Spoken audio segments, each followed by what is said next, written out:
Muchas gracias. Pensaba mientras escuchaba las ponencias que en realidad es bueno ser el último porque tengo el placer de haber escuchado todo lo que viene, pero también es malo porque ahora tengo que estar a la talla de los brillantes expositores que me han antecedido en el uso de la palabra. Eh, Quería mencionar una anécdota antes de empezar que le dije a Lucho hace como unos 3 años más o menos cuando me invitó gentilmente a formar parte del Instituto Peruano de Derecho Educativo.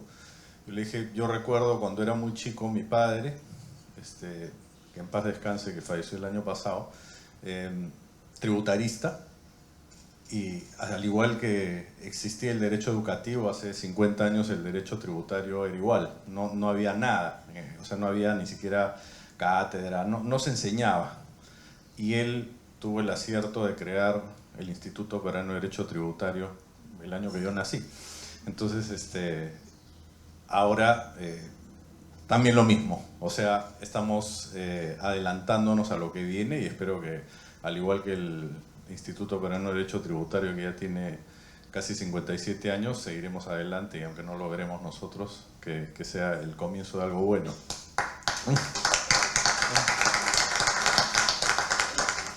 Bueno, sobre el tema que me toca tratar, regulación educativa.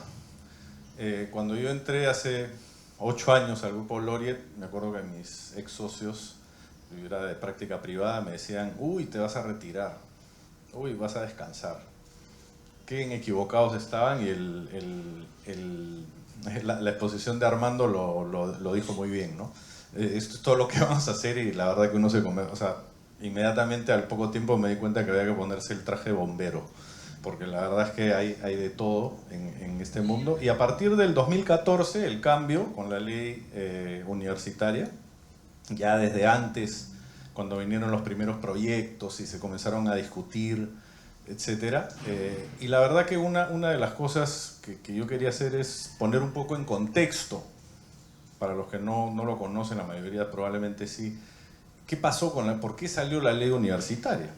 O sea, la ley universitaria era la reforma universitaria que se quería implantar y fundamentalmente fue producto de la anterior reforma universitaria que estableció en su ponencia también Cristian, que hizo que el acceso a la educación fuera mucho más grande. Esa era la idea. La idea del decreto legislativo 882 era que el acceso a la educación creciera.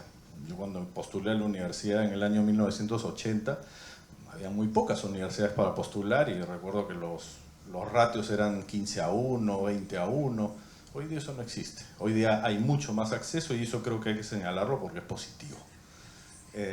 Ahora, la ley, como siempre, es perfectible. Hay varias cosas que son muy positivas. Por ejemplo, en la exposición de Álvaro se ha señalado algo que es muy bueno. Yo creo que, y eso lo dice en esta lámina, el balance para mí es positivo. O sea, yo no creo que la autorregulación que existía antes haya sido beneficiosa. Yo creo que ayudó a que exista mayor acceso a la educación para gente que de otra forma no podía hacerlo, pero también hubieron abusos, hubieron universidades, como le llamaban, universidades chifa, etcétera, etcétera. Entonces, esta reforma creo que ha ido a atacar a eso, ¿ok? Pero en el camino hay heridos y nosotros somos parte de los heridos porque las universidades que sí tenemos calidad y brindamos calidad, hemos sufrido parte de las consecuencias, hemos pagado justo por pecadores, ¿no? Entonces, yo quiero, son 15 minutos y la verdad que le decía a Lucho en el break que me siento como el debate presidencial, ¿no? Usted tiene 1 minuto, usted tiene 2 minutos, así que voy a ser bastante breve porque la verdad en 15 minutos ahí podríamos hablar muchísimo más. El primer punto que quiero mencionar es que lo primero que estableció la ley universitaria, aparte de la creación de la SUNEDU, es las famosas CBCs o condiciones básicas de calidad. Las condiciones básicas de calidad se definen como un estándar de operación. En realidad la licencia es una licencia de funcionamiento, es una licencia que establece estándares. Yo puedo tener una universidad espectacular, con unos estándares de CDC maravillosos y dictar cualquier cosa dentro de la universidad. Entonces estamos avanzando de a poco, pero para mí es fundamental que la regulación sea razonable en el sentido, por ejemplo, hay un error que a mí me parece muy grave, que es que particularmente en el tema de qué debo cumplir, no se han quedado en el qué debo cumplir, sino cómo lo debo cumplir. Entonces, por ejemplo, dicen, tal número de créditos para pregrado, tal número de créditos para posgrado. ¿Y cómo tienes que hacerlo? Lo tienes que hacer en 5 años porque si no, no vale. Lo tienes que hacer en 2 semestres porque si no, tampoco vale. Entonces, ahí es donde está el error. El error es en no haberse quedado en que deben cumplirse con determinado número de créditos. Si no, ya van un poco más allá. Y si miramos a estándares internacionales, a mí me ha tocado ahora particularmente, mi hija este año se va a Inglaterra, y yo me quedé sorprendido. 3 años. Y yo digo, bueno, vas a estudiar bien poco. Mentira. Lo que ocurre es que los ingleses, como los caracteriza, se van al punto de frente y no pierden el tiempo. Y la verdad que ahí inmediatamente me vino a la memoria cuando yo me fui a hacer mi maestría a Estados Unidos y los americanos miraban y decían, qué barbaridad de cursos que llevas, 6 años y medio de carrera de Derecho. En realidad no tiene ningún sentido llenarnos de años, y además el mundo va en otro sentido. O sea, los millennials, para los que tienen hijos millennials, y los que trabajan con millennials, ellos quieren todo rápido. No van a esperar 5 años, simplemente van a abandonar y van a hacer las cosas, bueno, ¿qué competencias quiero desarrollar? Quiero desarrollar esto, quiero desarrollar el otro, Entonces, de nada ganamos yéndonos al siglo XIX, porque los 5 años no son del siglo XX y menos del XXI. Entonces, acá hay algo que definitivamente hay que modificar. No hay que establecer número de años, eso no sirve para absolutamente nada en el actual mundo, sino tenemos que establecer un creditaje y ya cómo la universidad lo desarrolla, y en la medida que lo desarrolle de manera decente, no que haga pues un curso de 24 horas, yo creo que no corresponde. Ese es el primer punto. Segundo punto, ¿qué es lo que más se ha desarrollado en el siglo XXI? Lo que más se ha desarrollado en el siglo XXI, ustedes piensen, hace 20 años no teníamos celulares, no había inteligencia artificial, robótica. Eso es lo que más se ha desarrollado. Y a mí me preocupa que en el artículo 47 de la ley universitaria justamente estamos de espaldas a la realidad. Entonces, ¿qué significa eso? Significa que pregrado, no solamente 50% online. Yo les voy a contar una cosa, yo sé por qué es eso. ¿Por qué existe eso? Porque lamentablemente cuando miraron la ley universitaria, algunos congresistas se fueron a los sitios equivocados a mirar las leyes. Eso es una copia, es un calco de la ley ecuatoriana. ¿A dónde está Ecuador en la lista esta que mencionaron? Ni siquiera aparece. Entonces, ese es el problema. El 25% de profesores a tiempo completo, calco de la ley ecuatoriana. Entonces, el problema ha sido ese, y creo que estamos a tiempo de mejorarlo.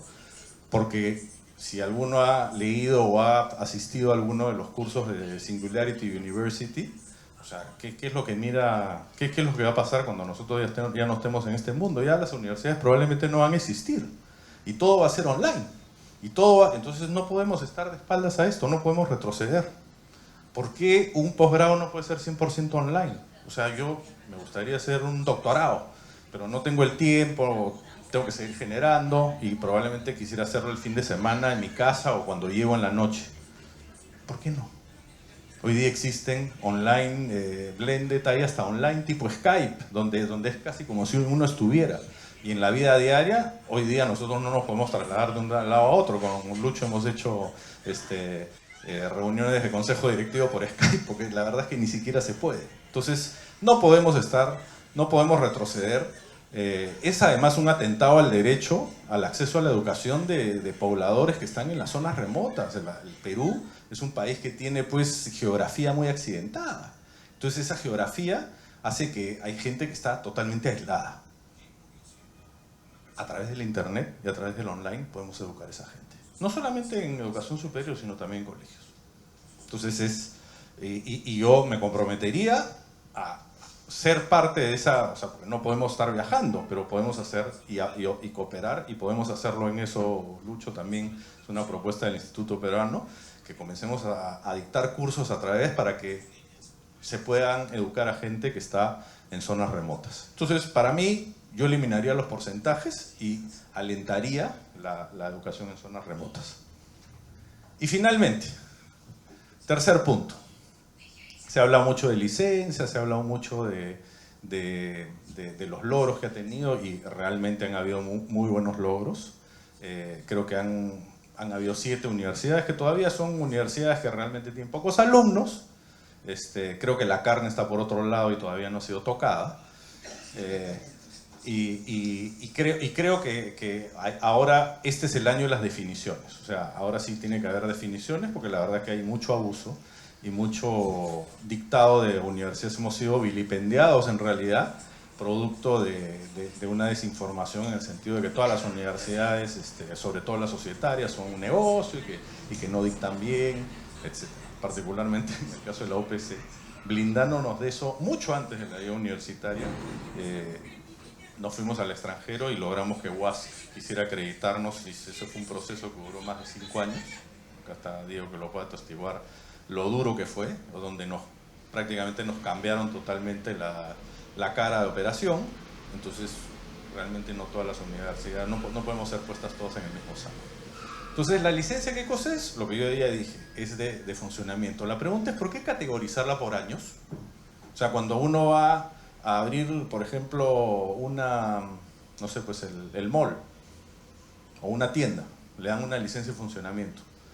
A mí me dicen, oye, en función de tus estructuras, son 5 años, son 7 años, son 6 años. No, señor. Te miden en ese momento y después te supervisan todo el tiempo. Y existen los mecanismos para supervisar. Entonces, ¿cuál es mi propuesta? Mi propuesta es que debería ser una licencia definitiva. Me parece muy bien el proceso de relicenciamiento para diferenciar la paja del trigo, pero basta. Ya nada de 8 años, 10 años, porque vamos a volver a reinventar la rueda dentro de 10 años, que la verdad es que no tiene ningún sentido. Ya sabemos lo que hay y sobre esa base se puede supervisar perfectamente. Por otro lado, ahora no solo eso, sino también que veo que hay superposición de licencias. Ahora quieren más licencias, o sea, no solamente tenemos que acreditar las carreras obligatorias como medicina, derecho, y ahora también licenciamiento de carrera de medicina. Entonces, ahí hay una gran diferencia, y creo que ahí hay voy a decir que este es un arroz con mango, porque hay una mezcla entre la acreditación y la licencia. Porque la licencia lo que hace es garantizar los insumos para la educación.